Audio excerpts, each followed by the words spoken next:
up, everyone? We're back to do another small project on the expedition. Got my assistant with me today. She's been behaving, so hopefully she'll continue to.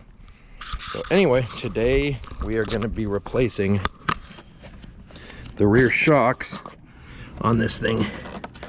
What shock absorbers do is they stop the vehicle from excessively bouncing. Now I know you've all seen that car driving down the road where they hit a bump and the car just keeps bouncing like that. That's because the shocks are bad. The springs are designed to keep the vehicle up off of the axles, and the shocks are designed to dampen the bouncing effect when you go over a bump. If you have blown out shocks, it'll just keep going. It can even magnify and get worse and worse to the point where the car's bouncing. So the shocks are designed to stop that from happening. Now there's tons of different kinds, different manufacturers and whatnot. These are Rancho shocks. They're I've used them on a lot of different things. They're relatively inexpensive, and I've had really good luck with them. But these are non. It'll tell you on here. These are non-gas pressurized. So what that means is some of them that are gas pressurized, when you get them, they're gonna have a strap around them or they'll be tightened. And what happens is when you turn the top, it'll extend out because the gas inside is pushing the shaft out. Well, these ones just have liquid inside to dampen the bouncing action. So this is an older style setup to have separate shocks. You find them on heavier duty trucks and whatnot. Most small cars have a strut, which is basically a shock with the spring around it, and you can pull it in and out in one piece. And that's where when you're working on a strut, you have to be real careful and use special tools because the end of it can pop off and really hurt you. So these things come with a nice red boot. So what you got to do is just take the boot and push it over the end of the shaft. And there's a little groove in here that it'll ride on. Okay. Then there's a lip that it'll sit in. So I got to kind of wrap it around. Okay, and then I got to put the zip tie on here, so I'm going to extend this out. And then the boot is to keep dirt and debris from getting down here on the shaft where it goes into the body and damaging it. So this boot's held on with a zip tie. You just got to kind of pull it down and tighten it. So we'll pre-zip the zip tie a little bit, pull it down over the body, and zip it. Now, certain applications you don't want to use the boot, where if you're around a lot of moisture or whatnot, or salt, the boot will actually trap debris and crap in here, and it'll eat the shock because it doesn't have a chance to dry out. So this one can actually breathe. So what I'm gonna do now is get under here. We're gonna take a look at what we have. The shock's actually back here. So clip this tail off and see what we got. Set it right there. Now the shock is actually back here, and the access is not very good at all. So I think I'm gonna come in from underneath. Let me move, I'll come right back. Okay, I'm underneath and access is still crap.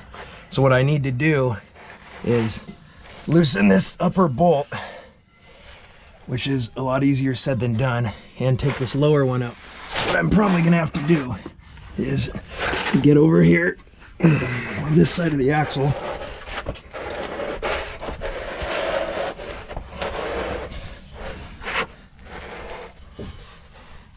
Nope.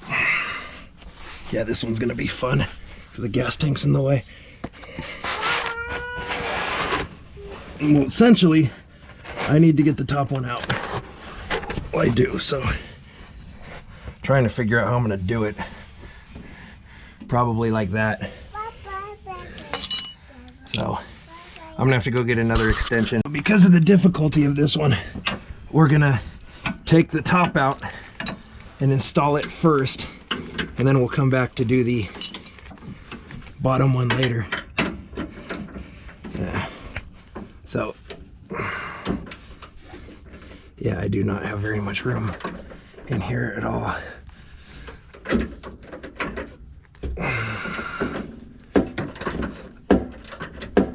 So I just have to get this bolt out There's got to be a better way to do this. So I'm gonna unscrew this bolt, and as soon as it's out, I'll come right back with you.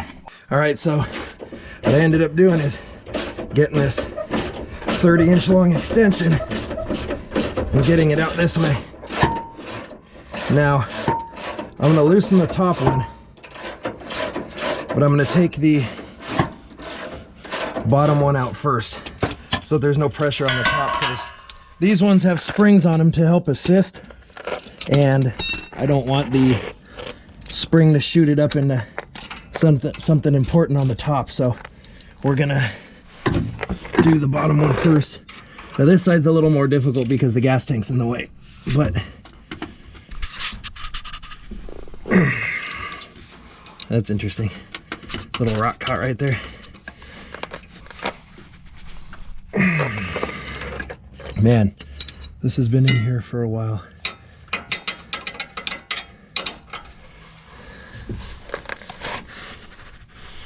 There we go. Okay.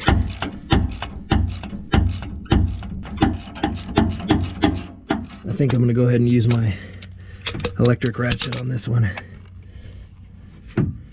So, put this on. Reverse the rotation, and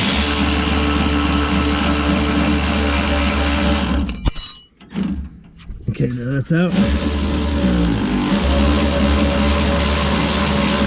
Now, like I said, there is tension on the shock, so I'm going to use this wrench to help pull it out. See, a little bit, but enough to cause a problem. Okay, so that one's loose. So now we can take the socket off and go back to the one on top. Once again, we'll use the electric ratchet. Now, normally this isn't a bad job. Front's a little different, but if you can do the backs, you can do the front.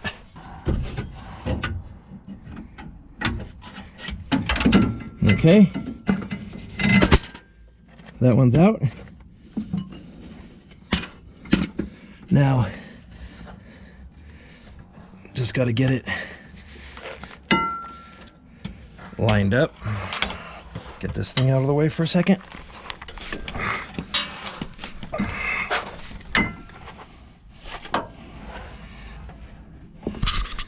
See if I can get my hand up there.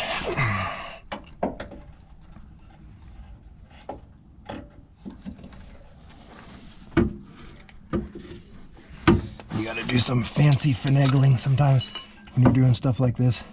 Now the top bolt is in. Now what I'm gonna do is get the, see, I already did that side. I'm gonna get the bottom one in.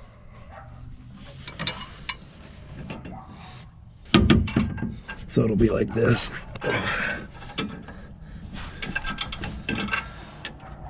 So the top one's in but loose, and that's so that I could move this one back and forth as I needed. Okay.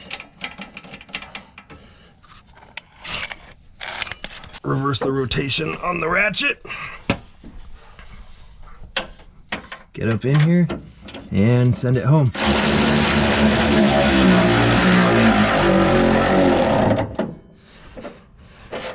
Then when it binds up, finish it by hand. There we go.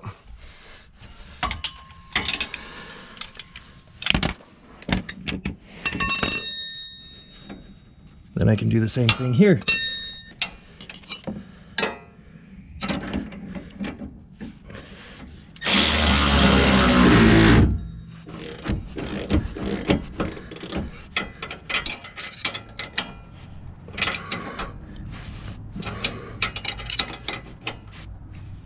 And just like that, shocks are done. Like I said, fronts are real similar. And once you've done this kind, you can pretty much figure the other kinds out. Struts are a little different. I don't have a car to do struts on, or else I would do them for you. But yeah, it's pretty self-explanatory. Only needed a couple tools, and we got rid of these things, which these are actually to help it carry load. So what would happen is it still does its shock damping, but as the as you load stuff in the back, the spring is supposed to help. But since I'm not towing heavy right now, I don't need it, and putting the ones I have on now is going to increase the ride quality. So out with the old, in with the new. So I hope you enjoyed it. Like I said, there's multiple brands of shocks you can use. I like Ranchos, you know, they're good price point, so I'm using them on this. So anyway, anything you want to see, like I always say, let me know. And thanks for watching. Have a good one.